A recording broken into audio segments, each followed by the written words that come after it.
दोस्तों, बहुत समय पहले की बात है। एक छोटे से गांव में एक नीलम नाम की महिला रहती थी। नीलम का परिवार साधारण था और वह अपने पति विजय के साथ मेहनत मजदूरी करके अपना जीवन गुजर करती थी। एक दिन की बात है, भरी दोपहरी में नीलम अकेले खेत में काम कर रही थी। आमतौर पर दूसरे मजदूर भी वहां आते थे, लेकिन उस दिन कोई नहीं आया। नीलम ने सोचा कि काम जल्दी खत्म करके घर चली जाऊं। काम करते करते जब नीलम को भूख लगी तो उसने अपना टिफिन उठाया और खेत के किनारे पेड़ के नीचे बैठ गई।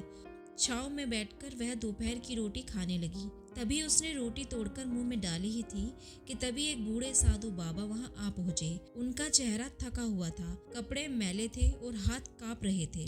साधु ने धीमी आवाज में कहा, बेटी, मैं 2 दिन से भूखा हूँ। अगर तुम्हारे पास कुछ खाने को हो तो कृपया करके मुझे दे दो। नीलम ने साधु को देखा और उसकी हालत समझ गई, लेकिन अगले ही पल उसके मन में विचार आया, मुझे भी तो भूख लगी है। अगर मैंने अपनी रोटी इन्हें दे दी तो मैं क्या खाऊंगी? अभी तो मुझे पूरा खेत का काम भी करना है। थोड़ी देर तक नीलम सोचती रही, फिर उसने अपने मन को समझाया, मैं तो शाम को घर जाकर खाना खा सकती हूँ, लेकिन यह साधु बाबा कहाँ खाएंगे? यह तो सच में बहुत भूखे लग रहे हैं। यह सोचकर नीलम ने अपनी पूरी रोटी साधु को दे दी और कहा, बाबा रोटी खा लीजिए, मेरे पास यही है।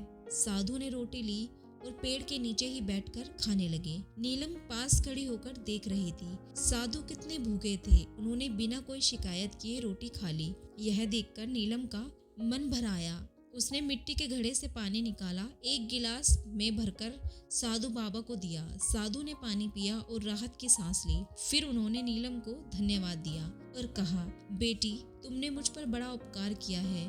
मैं 2 दिन से भूखा था। यह रोटी और पानी मेरे लिए वरदान बन गया। नीलम ने मुस्कुराते हुए कहा, बाबा, यह मेरा धर्म था।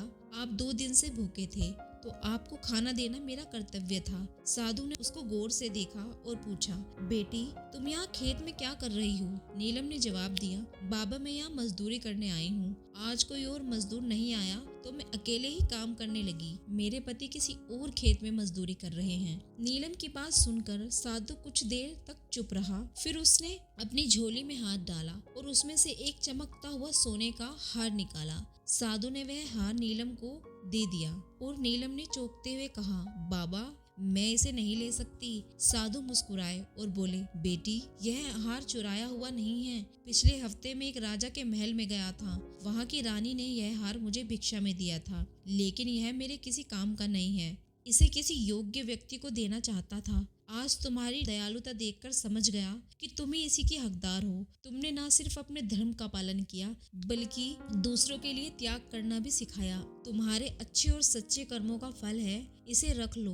नीलम की आंखों में आंसू आ गए। उसने साधु से कहा, बाबा, मैंने तो बस अपना कर्तव्य निभाया। यह हार मेरे लिए बहुत बड़ी बात है। साधु ने कहा, बेटी, यह हार सिर्फ तुम्हारे अच्छे कर्मों का प्रतीक है। हमेशा याद रखना, कर्म ही धर्म है। जो बिना किसी स्वार्थ के दूसरों की मदद करता है, भगवान उसे कभी खाली हाथ नहीं छोड़ते। इसे अपने पास रखो, इसका सदुपयोग करो। यह कहकर साधु बाबा वहाँ से चले गए। नीलम उनकी बातों को सोचते हुए उन्हें जाते हुए देख रही थी। उसकी आंखों से खुशी के आंसू बह रहे थे। उसने मन में ही ठान लिया कि वह हमेशा दूसरों की मदद करती रहेगी, चाहे हालात कैसे भी क्यों ना हो। दोस्तों, हमें इस कहानी से यह सीख मिलती है, कर्म ही सच्चा धर्म है। निस्वार्थ भाव से किया गया अच्छा कर्म कभी व्यर्थ नहीं जाता। हमें अपने कर्मों से कभी पीछे नहीं हटना चाहिए, क्योंकि भगवान हर अच्छे कर्म का फल सही समय पर देते जरूर है। चलिए दोस्तों, यह कहानी यहीं तक। मिलते हैं अगली कहानी में। अभी के लिए नमस्कार।